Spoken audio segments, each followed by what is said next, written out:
Boy, have I got a treat for you guys, because today I am reviewing a movie I actually love. Seven from 1995, directed by David Fincher, starring Brad Pitt and Morgan Freeman. This movie, there will be spoilers.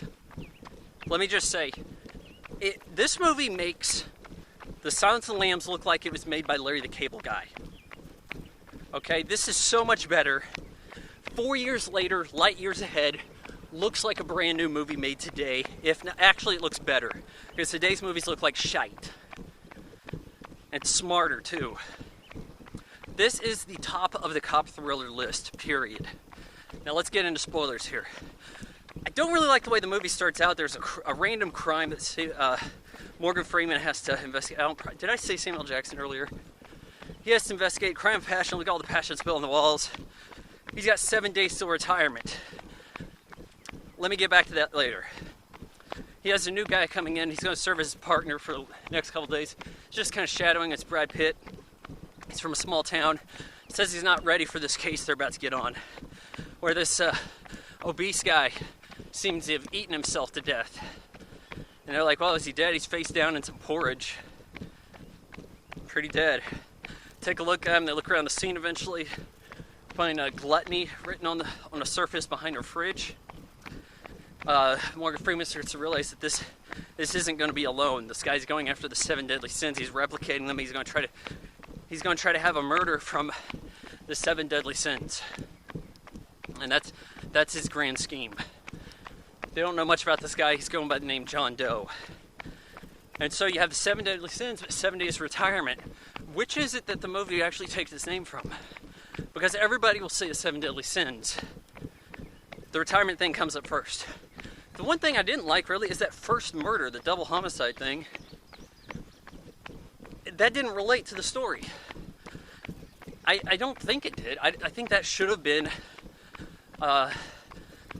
something that tied in there, instead of just having this loose thing before the title sequence. Title sequence, by the way, phenomenal. Better than the crap we get today. Might have got an Oscar for editing. This movie made a lot of money. $300 million for an hard R cop thriller, 1995. Wasn't the highest grossing film that year. That honor belongs to Die Hard with Vengeance. But 95, I know 94 gets a lot of credit for being a good year for movies. 95, don't knock it. Anyhow, they're going through this. Brad Pitt has Gwyneth Paltrow as his wife. She wants to meet up with Morgan Freeman. You can see, I love the way the scenes go between sequences here. You always have an interesting lead-in, usually something close up, with some kind of value. Yes, it's always raining in this never-named city that's actually Los Angeles. But you can, in one shot, you got the name being scraped off the door at Morgan Freeman's office. It's going to be replaced later with Brad Pitt. And that's just what takes you into his office. I like that. Every shot here is meticulous. It's so good looking of a movie. The top of the craft, cinematography and editing. The music's there too. Chilling scenes, like when they discover this guy who's been starved to death. He hadn't quite died. He's strapped down to this bed with all these air fresheners hanging in the ceiling. That stuck with me, let me tell you. When I watch this on VHS, you don't forget shit like that. Yeah, so this guy had his arm missing and he was using it to fingerprint crime scenes and stuff. And, yeah, some messed up stuff there. Good effects. You got, one of the SWAT guys, his name John C. McGinley, he either plays like some dweeb, or the doctor on Scrubs, or a hard ass. Platoon. This movie is the SWAT guy. I think they call him California. Or, shit, what's on me? The Rock. Yeah, that's his thing. One or the other. Quite a dichotomy. Just a small role for him. Well, they start to get in on this whole thing. They chase down John Doe. And they've got Brad Pitt gets messed up. He has his arm put in a sling for the rest of the movie. The chase didn't go quite as they wanted. But they fudged their way into on the FBI informant assumptions they got. They go ahead and get into this guy's house, well, his apartment, go through his notebooks. There's too much to go by. Yeah. Morgan Freeman's talking about how he's going to have to stay on to research this. And then eventually, they're just going to work one day, and this guy turns himself in.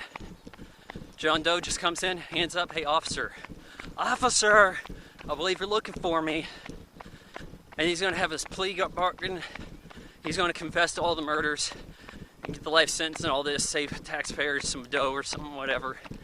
He'll show you where the next 2 bodies are today. Has to be now. He had a lot of gumption here. A ballsy move to get his whole grand scheme to work. Gets escorted by the 2 cops out into this field. And then this truck comes by to deliver a package. And it's for Brad Pitt. Morgan Freeman picks up the package. Brad Pitt, John Doe, Kevin Spacey are out in the field. And interesting thing here, Kevin Spacey gets the Oscar this year for The Usual Suspects. I don't think he's nominated for this, but you don't want to get nominated twice in the same category in one year. It's almost a sure way to not win. Could have got nominated here too, I shit you not. Even though he had a pretty brief role, he was powerful. I mean, this guy was just as unnerving as Hannibal Lecter. So what's in the box? What's in the box? Morgan Freeman opens it up. It's the head of Gwyneth Paltrow. He killed her this morning. He's going to meet him, have it delivered to him in the field over here. And the idea is to have Brad Pitt kill Gwyneth Paltrow, which is the best thing you can do with Gwyneth Paltrow in a movie. I like the way they show her head. He's gripped, he's in anguish, he's got to understand what he's got to do here. He doesn't want this guy to win, but he wants to kill him. What'd I do? No, I'm shooting him anyways. And there's this blink flash, 1 frame of Gwyneth Paltrow's face, dead in the box.